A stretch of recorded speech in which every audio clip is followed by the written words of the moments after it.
So using the average measure is very commonly accepted, very commonly understood also, and people even can narrate this formula rather easily without writing this Greek symbol, right?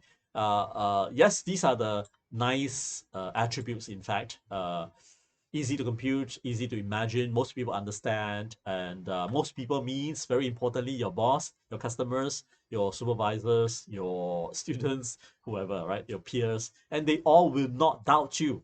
Because important thing is, as I tried to show you just now, if I show the minimum of all measurements, 30, or if I show the maximum of all measurements, 100 or 105, people, it conveys a different nuance to it, don't you think? It seems to say, wait, why are you trying to give me this lowest weight or the highest weight? Yeah. So if you say if I'm the seller of apples and I give you the highest weight, there seems to be a bit of cheating, right? If I'm the uh, seller of apples weight, well, most likely will not be reporting 30. But if I'm a new hire and I'm inexperienced, I report to the customers, well, the apples kind of weigh rather light, 30. Then my boss might doubt me. What are you trying to do? You're not trying to boost sales. You are not even correct to say that the apples are 30. But if we report all these apples weighing 72.4 grams, then nobody is going to dispute anything, and it's well understood, and it's easy to understand by many people, and so it's the best form of communication that allows us to use one number to represent all the numbers. And remember, even though I may have, like, I don't know how many, 50, oh yeah, 50 apples here, I can have 5,000 apples, I can have 5 million apples, and they all will just be reported as on average about 72.4 grams. Brilliant, right? Nice, efficient. Of course, when we calculate, what if there's a huge apple, right? So a monster apple that weighs 1 ton, example. Then it would seem like, wait, you're selling all huge apples. Each apple is 1 kg. No way, right? So that well, it's not wrong, but it's also distorting because you have one huge 1 ton apple that kind of brings up the average of all other apples when they're all about 72 grams, right? So it's sensitive to outlier in that sense. And when you have outliers, when you have extremely large, heavy apple, extremely light weight apples, you want to toss them out first, right? Maybe extremely large 1 ton apple is a bit a bit Alice in Wonderland, a bit hard to imagine. Rotten apples, right, where the internal stuff, the meat has decayed and so it's hollowed out, it can weigh very light. So if you have a couple of apples that are like 10 grams or 5 grams, only the skin is left.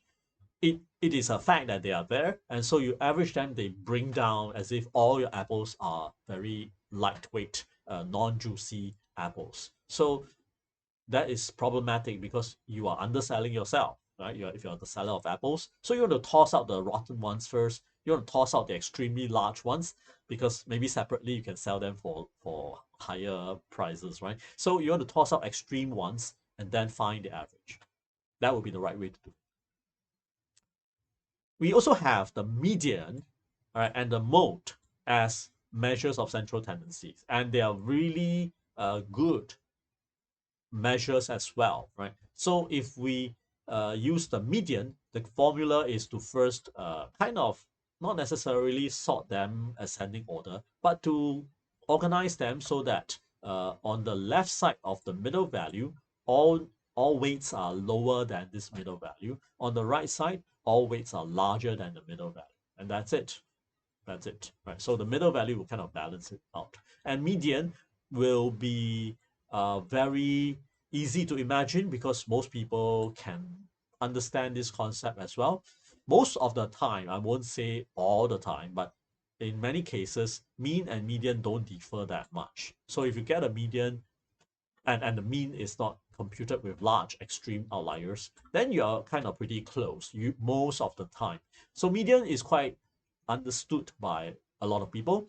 Importantly, median is not sensitive to outliers. You don't have to toss out the extremely heavy ones and the extremely light ones, right? So of course we're talking about Apple weights. What about incomes, where we talk about income inequality and all that? Very few percentage of the population earns extremely high percentage of the income, right? And then huge masses, it's like the rest of the 99%, right, don't earn uh, a fraction of that income at all.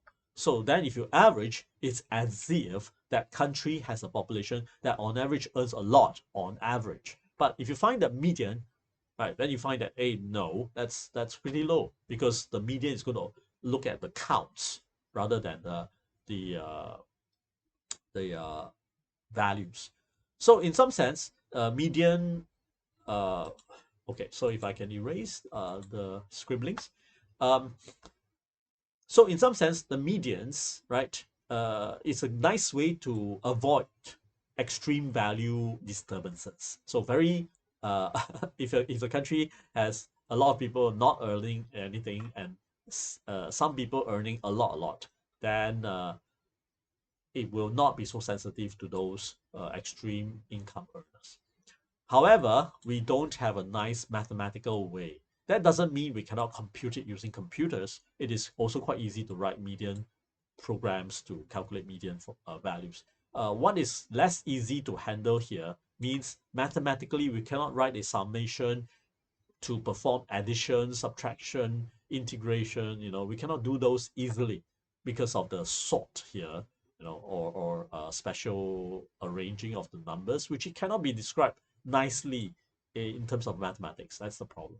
All right. So good property, good behavior of median values to summarize numbers, not nice for mathematical insights to derive, to build upon the results. Finally, mode is the value of the x-axis at the highest bar. So we look at the highest bar and we don't say 16, but we say this number, which is probably 85, right? We can say that. So 85 grams is the mode of the apple's weights. That's what we say. So 85 grams, which means pretty heavy, juicy apples.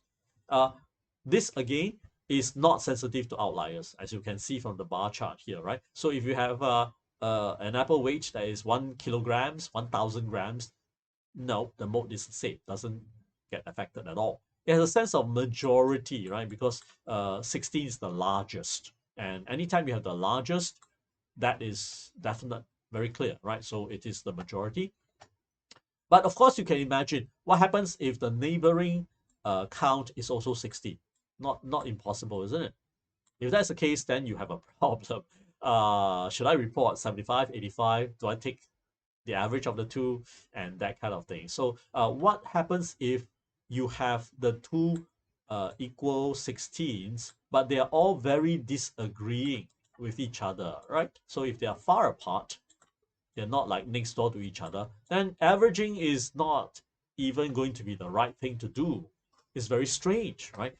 So and that can easily happen, and that's not impossible that it can happen. So when you take mode, you have to have a bit of a post processing. What happens if I get more than one mode and they are like so extremely far apart? Then we may have a problem.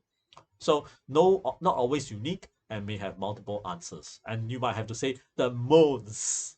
That means multiple modes, right? And if you have three, that's even worse. Most likely, you're having a very confused data collection, data measurement exercise. You're like um, collecting measurements from three different populations with very different characteristics. That's why you have three modes. And two modes already is a problem. Already, when they're far apart, already is a sign that your data measurement exercise didn't do quite right. You selected uh, um, samples from actually two different populations without even realizing it until you plot the histogram.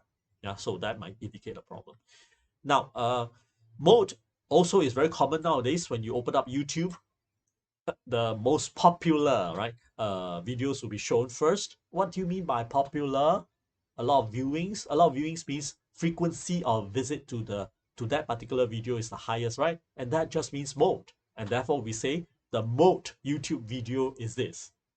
And that's not wrong. That because the result of a mode is the x-axis, and the x-axis for YouTube will be all the videos, how many likes or how many views there were for this particular video, that particular video, right? So you pick the one with the highest spike, with the highest views, that will be the mode video.